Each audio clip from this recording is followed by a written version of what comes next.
सबसे बड़ी हैरत की बात, जलपल्ली जो उस्मान नगर का एरिया आता है, वहां का चेयरमैन मजलिस-ए-इत्तेहादुल मुस्लिमीन का चेयरमैन है। वहां का असदुद्दीन ओवैसी की सूरत देखकर वहां के मुसलमानों ने ओढ़ दिया वहां पर मजलिस-ए-इत्तेहादुल मुस्लिमीन को। 3 महीने से डूबा हुआ है मेरे भाई उस्मान नगर। आज तक एक मर्तबा असदुद्दीन ओवैसी नहीं गए, एक मर्तबा अकबरुद्दीन ओवैसी नहीं गए, ना तो अहमद बलाला गए, ना कोई रिलीफ का सामान लेके गए। अरे एक मेडिकल कैंप नहीं है। ये Amjadullah Khan human rights commission में डालने के बाद में ऑर्डर आया कि वो पानी निकालो और मेडिकल कैंप करो। हाई कोर्ट में रिट डाली एक खवातीन, उसके बाद में ऑर्डर आया कि पानी निकालो। आज की तारीख तक हाई कोर्ट का जो ऑर्डर है उसको इंप्लीमेंट नहीं किया जा रहा है।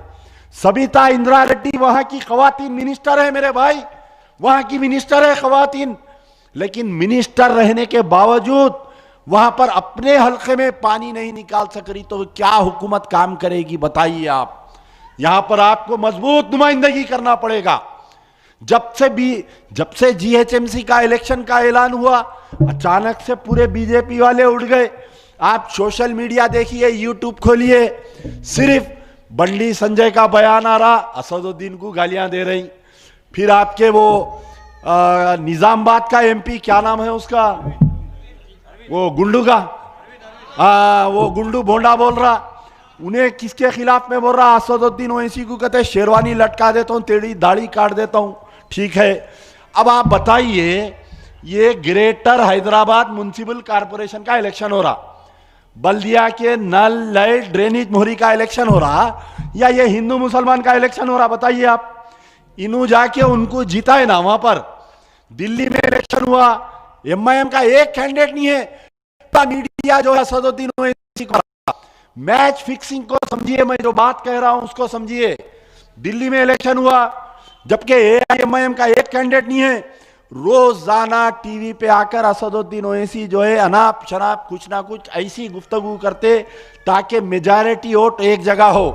लेकिन दिल्ली वाले समझ गए कि ये क्या मैच फिक्सिंग चल रही, ये क्या WWF चल रहा। उसके बाद में दिल्ली वाले अरविंद केजरीवाल को वोट दिए, बीजेपी को हरा दिए। लेकिन फिर इलेक्शन आया महाराष्ट्र में, मौसूफ अपनी जमात को लेके महाराष्ट्र पहुंच गए, 70 कैंडिडेट डाल दिए मेरे भाई। अरे यहां पर 7 से नहीं बढ़ रही, यहां पर जो है नामपल्ली से निकल के सिकंदराबाद नहीं जा रही, वहां जाके महाराष्ट्र में 70 कैंडिडेट डाल दिए। हेलीकॉप्टर में फिर रही, हेलीकॉप्टर में फिर रही।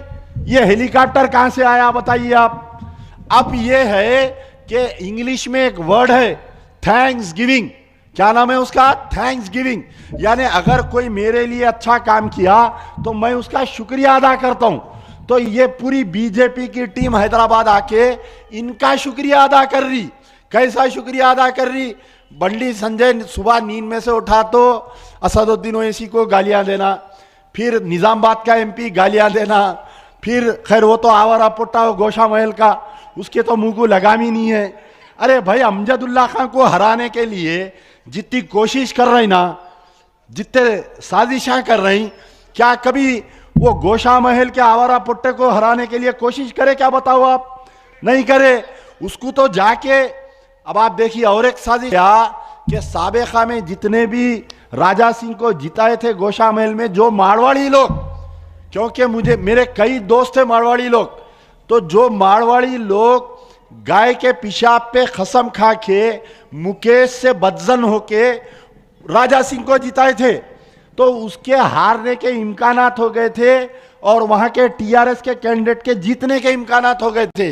अब इन्हों बोले एक आदमी है ना, मेरे को गालियां कोई देते रहे तो मेरे को भी वोट मिलते, सब भूल जाते इलेक्शन में, नल लाइट ड्रेनेज बोरी भूल जाते, नहीं इस्लाम खतरे में है, चलो मेरे भाइयों सब मुत्तहिद। अब आप देख रहे ना, पूरे व्हाट्सएप पे एक फोटो फिर रही, पूरे बीजेपी के लीडरों को एक तरफ डाल के, असदुद्दीन ओवैसी को एक तरफ डाल के, उन्होंने सब एक हो गए, अपन एक हो जाओ, ये मैम को वोट दे दो। अब यही है, दूसरा कुछ भी नहीं है।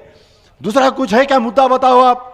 सब भूल गए, घरा डूबे सो भूल गए, कोरोना वायरस में हुकूमत इलाज नहीं कराई सो भूल गए, लेके जाके गांधी हॉस्पिटल में पूरे लोगों को डाल दिए, ऑक्सीजन सिलेंडर नहीं मिले भूल गए।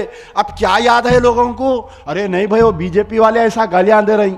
अरे बाबा जरा समझो सियासत को, ऐसा नहीं हो रहा। अब सिर्फ आप देख लीजिए, जो टीवी चैनल लोकल खोलेंगे या कोई यूट्यूब खोलेंगे या कोई फेसबुक खोलेंगे, सिर्फ ये बता रहा बीजेपी वर्सेस एमआईएम। चलिए ठीक है, अब इन्हों भी बोले बीच में, केटीआर साहब बोल दिए कि मंजलिस से हमारी दोस्ती नहीं है, ठीक है। फिर हमारे फोपले एमएलए साहब भी बोले, क्या बोले, 2 मंथ्स में, 2 महीने में मैं हुकूमत गिरा देता हूं। खुद गिर गए दूसरे दिन बेचारे। अरे मैं वो एमएलए साहब से पूछ रहा हूं कि 2 महीने में आप हुकूमत गिराने वाले 3 महीने में मस्जिदें क्यों नहीं बनाए सेक्रेटेरिएट के, बताओ आप। क्या मेरा सवाल गलत है? जब आप इतने ताकतवर है, अरे मियाँ अगर कोई जाके केसीआर को तुम्हारा रिकॉर्ड सुना दिए तकरीर का, वो पूरे तुम्हारे महलों की इंक्वायरी होती। वो जो मुकरम जाके महलों पे तुम बैठ के कब्जा करके जो प्लाटिंग करे, इंक्वायरी हुई तो जिंदगी भर जेल में गुजरना, फिर बची कुची जिंदगी। जरा जबान संभाल के बात करो, केसीआर इज वेरी डेंजरस। तो ये बातें हैं मेरे भाई, ये बल्दिया का इलेक्शन है, इसको लाके हिंदू मुस्लिम बीजेपी वर्सेस एमआईएम मत करो। ये खाली सोशल मीडिया का एंटरटेनमेंट है। ये पूरे आ रहे हैं। अरे मेरे को हंसी हुई, मोदी साहब भी आ रहे हैं, कहते कल हैदराबाद को।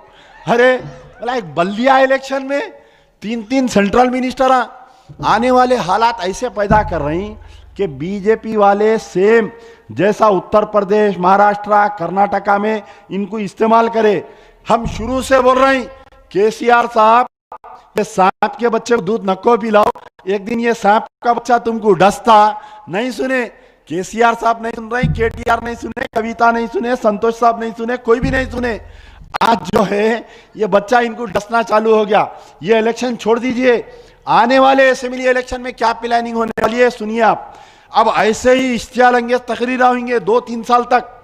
सो डेवलपमेंट मर गया हैदराबाद का।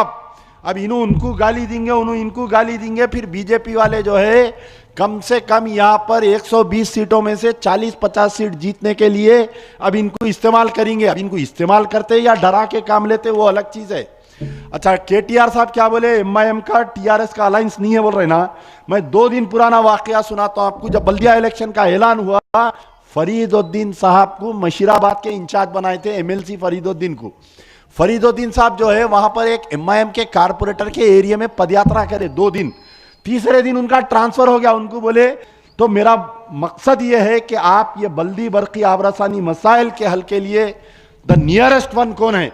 5 साल आपकी खिदमत किया हूं, बीच में कुछ गलतियां हुई थी, जो वोटिंग परसेंटेज कम होने से, गैर मुस्लिम वोट हमारे को नहीं मिलने की वजह से ये इलेक्शन हम हारे। इंशाल्लाह हम मेहनत कर रहे हैं, आप भी दुआएं करिए। 5 नंबर पे अस्मा खातून का निशान बैट है। अब यहां पर यह है कि जो नई नस्ल जो है, नौजवान नस्ल जो है, ये हमेशा से जो भी वोट डाले 18 to 40, साबिका में ये लोग मशीन पे बटन दबाए। अब इनको बैलेट पे वोट कैसा डालना नहीं मालूम। होना तो ये चाहिए था कि स्टेट इलेक्शन कमीशन या बलदिया कंडक्ट करना था, कैंप्स को कंडक्ट करके बच्चों को बताना था कि कैसा वोट डाला जाता है, लेकिन ये नहीं हुआ। आप लोग जब अंदर जब पोलिंग स्टेशन में अंदर जाएंगे तो आपको बैलेट बॉक्स पेपर दिया जाएगा, उसके अंदर जो है सिंबल है बैट, और 5 नंबर पे अस्मा खान नाम है। वो बैट और उसके निशान के बीच में एक ओपन स्पेस है, वहां पर आपको वोट डालना है। अगर आप कहीं लाइन पे डालेंगे तो आपका वोट वैलिड नहीं रहेगा। अगर आप जो है 1 से 2 मरतबा वोट मारेंगे, आपका वोट वैलिड नहीं रहेगा। अगर आप वोट डालने के बाद में इंक को सूखने दीजिए, अगर आप इंक कच्ची रहेंगी, लपट देंगे तो दूसरा धब्बा पड़ जाएगा, वोट इनवैलिड रहेगा आपका। तो बहुत ही होशियारी से बैलेट का इस्तेमाल करिए, इंशाल्लाह खिदमत कमा दीजिए। 5 साल आपके दरमियान रहेंगे। जो काम छूट गए आपकी बस्ती में वो पूरे काम कराने की कोशिश करेंगे। एक बुजुर्गों के लिए उनके बच्चे की हैसियत से काम करेंगे, नौजवानों के लिए उनके भाई की हैसियत से काम करेंगे, छोटे बच्चों के लिए बड़ों की हैसियत से काम करेंगे। यार जिंदा सोबत बाकी। मैं गुजारिश करूंगा मजीदुल्लाह खान साहब फरत मुखातिब करें।